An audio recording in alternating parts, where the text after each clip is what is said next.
Hi team, this is Matt, Fountain Strategy Engagement. And for the next few minutes, I'd like to lift the lid a little bit on employee engagement and hopefully share some insights that you'll see valuable and dispel some of the ambiguity. So what is employee engagement? Why is it important? Why should I care? And how is it different from satisfaction? So what is employee engagement? Well, there's a number of definitions out there that try to explain what employee engagement is, but I like to define it by aligning it to why it's important. And that is when an individual has that emotional connection to their organisation and a personal invested interest in the success of the business.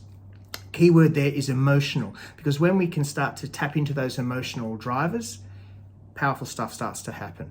Engaged employees are those who provide that discretionary effort, those high performers.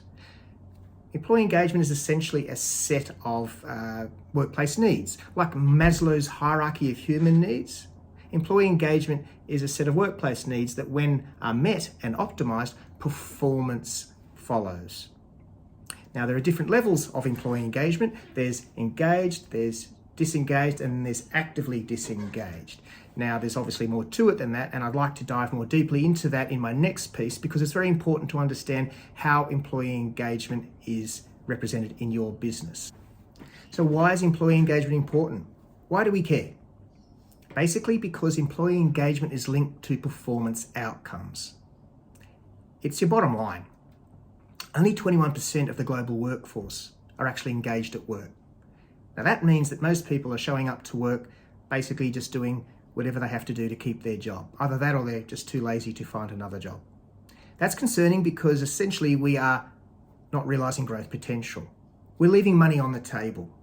Employee engagement is linked to important performance metrics, retention of staff and turnover.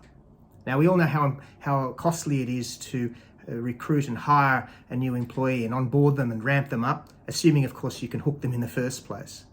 It's also linked to metrics such as productivity, innovation, occupational health and safety, and of course your customer metrics. Interestingly, organisations that report high levels of employee engagement report greater penetration into customer accounts or share of wallet. So I hear what you're saying. I pay my people well. That should be enough. Well, the reality is it's not. Salary is not a direct driver of employee engagement. Yes, you have to pay your people well and according to market. However, a salary rise is like a sugar hit. After about 6 months, normality sets in and people return to their original levels of employee engagement. Now, with the complexity of the current recruitment market, it's really important to understand where your people are at and what their levels of employee engagement are and how they're represented within your business. So how does satisfaction differ from engagement? Satisfied employees will leave their organisation for a better salary or a better opportunity. Engaged employees will stay with their current employer even if they're offered a better salary. Why? Because satisfaction is not enough. When it comes to employee engagement, it's all about that emotional connection. I like to put it like this: the difference between satisfaction and employee engagement is the reasons why I join an organisation is because of satisfaction. The hygiene factors, the salary, the location, the perks. But the reason why I stay with an organisation is because I'm engaged. My connection to the mission and purpose, the emotional connection to the business, and my connection to the people in the workplace. And of course, their managers. More on that later. But know this, your people managers have the greatest opportunity to influence employee engagement. Up to 75% of employee engagement is influenced by the people manager.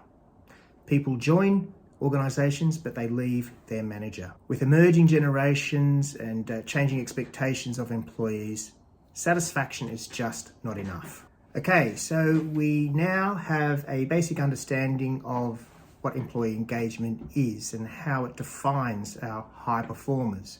Those employees within our business who have that emotional connection to our organisation and invested interest in the success of our business. We know that employee engagement is directly linked to our performance outcomes, those important metrics such as retention, turnover, and productivity, innovation, occupational health and safety, and of course, our customer metrics. We understand the opportunity to connect our employees meaningfully to our customers at every touch point can help us realise performance outcomes. And we know how employee engagement differs from satisfaction, that while employees might report being satisfied, that doesn't necessarily mean they are engaged. Okay, so next I would like to share some insights on how you can identify and leverage employee engagement within your business. My name's Matt, this is Fountain Strategy Engagement. Thanks for your time.